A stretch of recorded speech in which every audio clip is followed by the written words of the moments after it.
For the first time in 11 long years, the Vancouver Canucks have clinched first overall in their division. Notice I'm being very peculiar with the words. No, they didn't clinch the Pacific Division for the first time in 10 years. They clinched their own division for the first time since 2013. This is because the Pacific Division hasn't really been a thing for the longest time, but now that it's here, the Vancouver Canucks are taking the first place spot in this division for the first time ever. And it comes via a win against the Calgary Flames at home in Rogers Arena, the final Vancouver Canucks home game of the 2023-2024 regular season. I'll be honest, I did not watch a second of this game. I had my own hockey game to go to, especially after that crazy Red Wings and Montreal game that had wrapped up. I was like, yeah, I gotta get out there, gotta start moving my feet so I can erase the pain that had occurred from the Wings being eliminated from the playoffs. Thank you very much, Philadelphia. But whilst I was on the bench in my own personal hockey game, where I scored a hat trick, by the way, thank you very much, we had ourselves the notifications and everything going on in this Canucks and Flames game that we can cheer for. Firstly, the big story heading into tonight's Canucks game was that Thatcher the Snatcher was making his grand return to the lineup. The Canucks had sent down Artur Silovs to Abbotsford, so there you go. The Abbey Baby Canucks are getting themselves their main guy back. And for Thatcher Demko, he comes into this game fresh as a whistle. He's had a ton of time off, and he played like he absolutely had no rust whatsoever. 40 shots against from the Calgary Flames and only one goal scored. Vancouver takes this one 4-1 as Thatcher Demko gets the big dub against Jacob Markstrom. And these goals that were scored by Vancouver, wow, they were pretty good. First goal of the game comes to us via Tyler Myers on the penalty kill. Yeah, that's right, it's a short-handed goal, as Myers comes in on a mini breakaway all alone on the right wing and just fires it right by Markey. What a beautiful goal. How the hell did Tyler Myers even get himself a breakaway like that? But it's assisted by Bluger and Lindholm, so the short-handed guys getting themselves some offense here.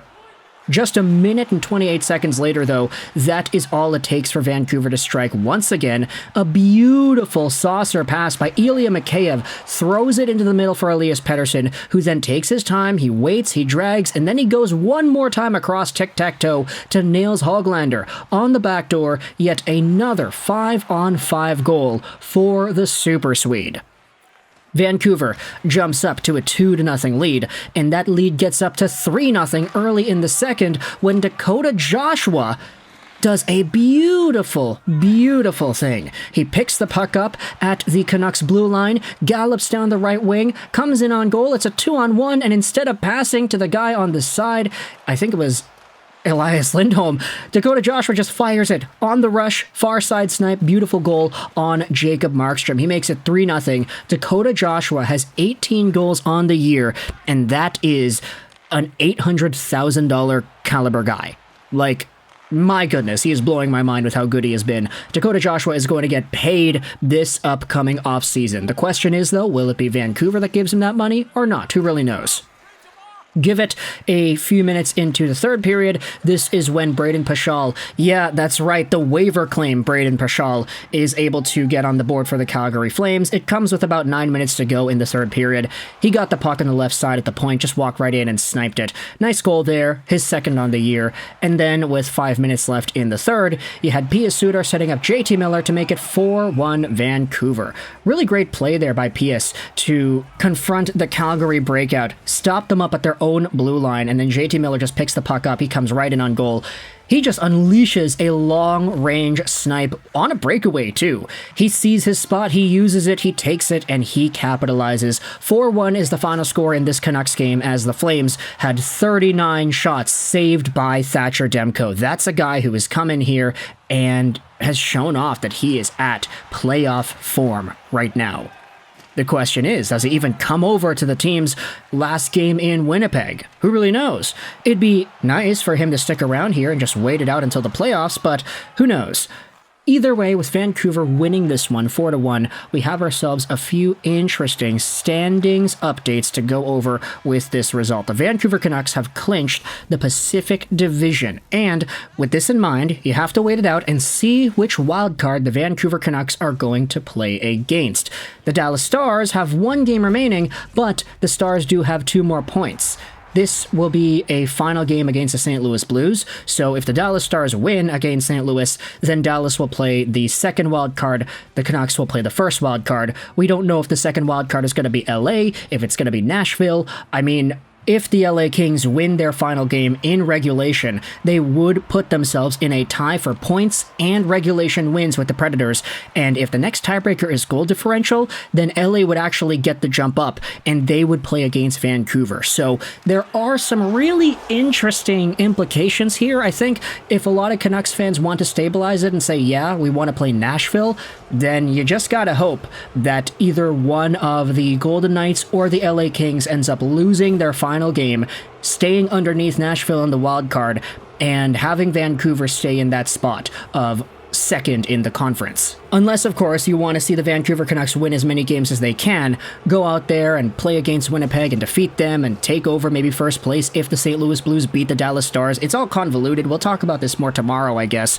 But the Vancouver Canucks have clinched first place in the Pacific against the Calgary Flames. Thank you, Edmonton, for showing up, but sorry, y'all had no chance. Just kidding, you guys had a chance. It was definitely there. But the Vancouver Canucks get up to 50 points for, I think, the 3rd time in a season in their team's history, which is kind of nuts when you think about how rare it is.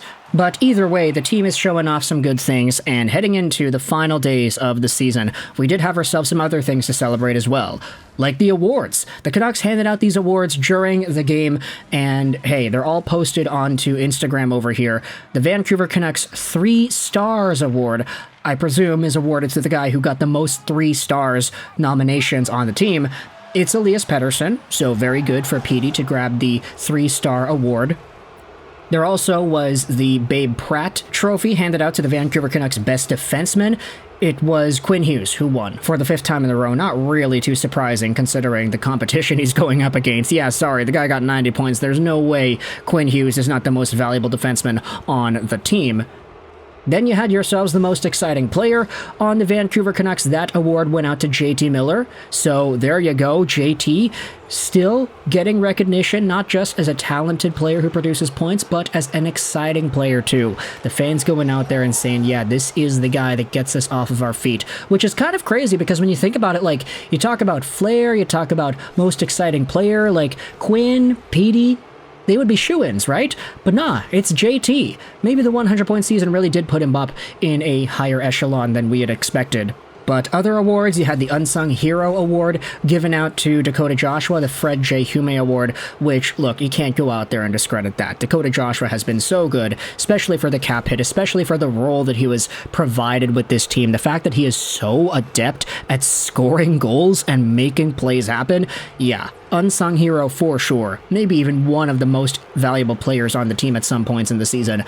And then you have yourselves the Cyclone Taylor Trophy for Most Valuable Player in the Vancouver Canucks locker room. That was handed out to JT Miller. So Miller had 2 awards on today's Vancouver Canucks awards ceremony, the MVP and the most exciting player. Unsung hero was Dakota Joshua, best defenseman was Quinn Hughes, and the 3 Stars award was handed out to Elias Pettersson. All of this and more was announced during the Canucks and the Flames game, but at the end of the day, you know, this was a pretty big one where you saw Tyler Myers actually take huge control. He stepped up big time, got the goal scoring underway shorthanded, and he had some really good analytics as well. The Hockey Stat game scorecard has Tyler Myers as the best player for Vancouver from today's game, which was nuts. Maybe I should stop watching Canucks games, because at that point Myers is going to play good again. Who really knows? You also had Filip Hronek chirping the Calgary Flames player on the bench, saying that you guys have a break starting in 2 days, so that's gonna, you know, ruffle up some feathers a little bit. I definitely don't see Filip Hronek's comments going over well with Calgary Flames fans, but hey, That's hockey, baby. The Vancouver Canucks have defeated the Calgary Flames 4-1 in regulation. They've clinched first place in the Pacific Division. No more Edmonton on our tail because the Oilers can only become 1 point close to catching up to Vancouver. They cannot overtake or tie the Canucks. Let me know your thoughts in the comment section below about this Canucks and Calgary Flames game. What are your thoughts on the return of Demko? What are your thoughts on Tyler Myers? I hope you enjoyed this British Roll 99. And bye.